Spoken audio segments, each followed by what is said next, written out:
Thank you for visiting Chicken Skin Fireside. Pull up a camp chair or a log and get settled in for one of the most mysterious set of stories that you'll ever hear.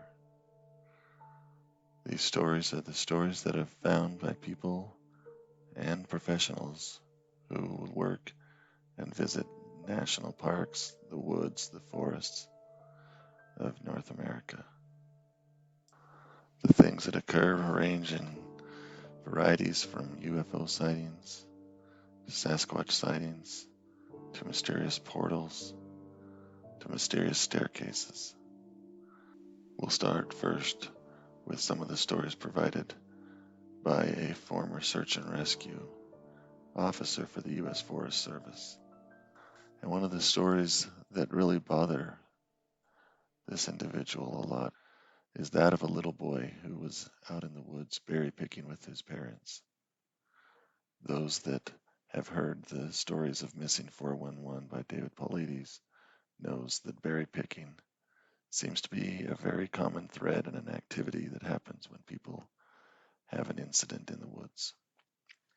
Well, in this case, there was a little boy who was berry picking with his parents and his sister, and they were out there together picking the berries and whatnot.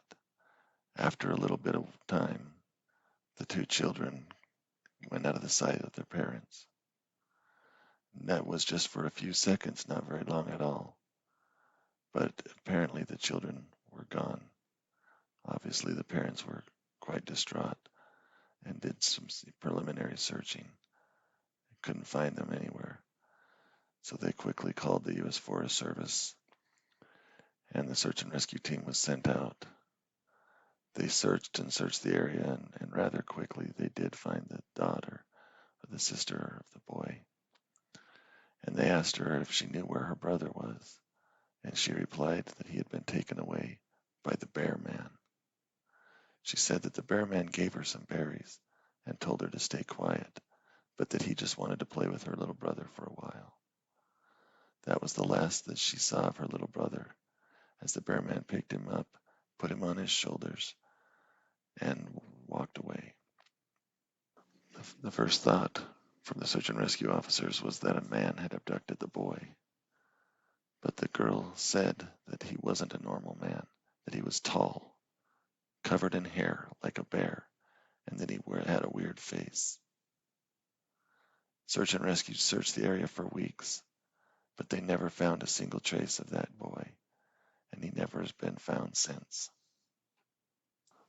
As I mentioned, anybody who follows David Paulides knows that this is a very common thread in the stories.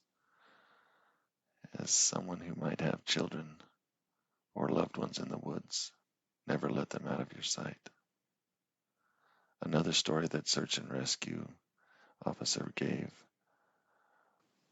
was a story of how a daughter was hiking with her mother and her grandpa.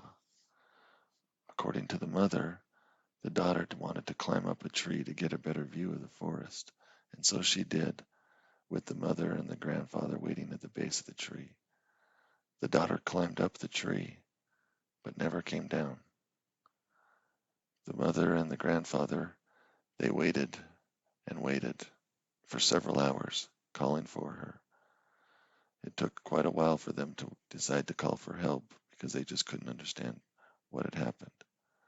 Search and rescue did show, but they never found another trace of her, and nobody knows what happened to that daughter once she climbed up the tree.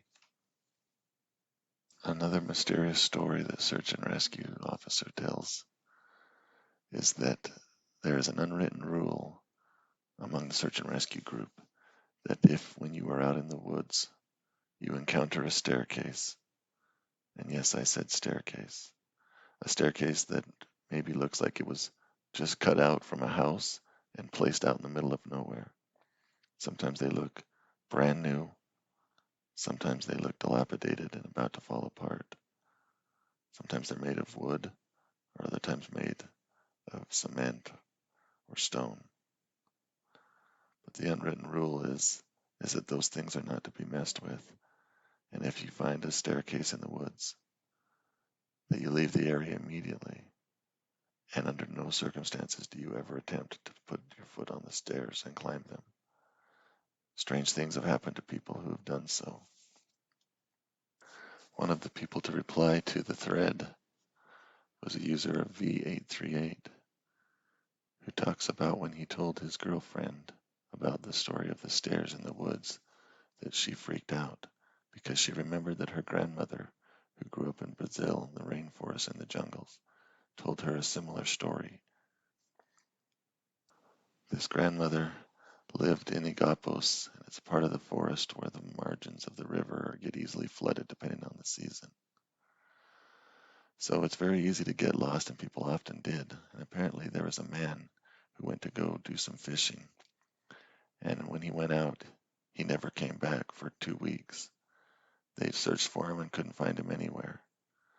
But finally they did find him, and where they found him was nearby, not very far away from the village, sitting in a canoe, floating in the river. And it was raining, so his clothes were falling apart and wet, and the canoe was full of water. And he was trying to scoop out the water from the canoe using a bowl. And upon talking to the man, he said that he was in the forest and he saw a set of stairs and decided to climb it. After that, he can't remember anything. The next thing he knew, he was sitting in the canoe trying to take out the water because there was a hole in it. However, the villagers looked at the canoe and discovered that there was no holes, and that any of the water in the canoe was coming from the rain, and the place that he was dragging the bowl across was worn out from so much dragging and digging up the hull of the canoe and coming up with nothing. He claimed that he'd only been in the canoe for a couple of hours, but really he was gone for 2 weeks. The man was never the same, and about a year later, he woke up one day and found that he couldn't speak anymore. There is no explanation to what the man had seen and what had occurred to him. Well, that's about all we have time for now. But check back here shortly. We'll have more stories of the unexplained.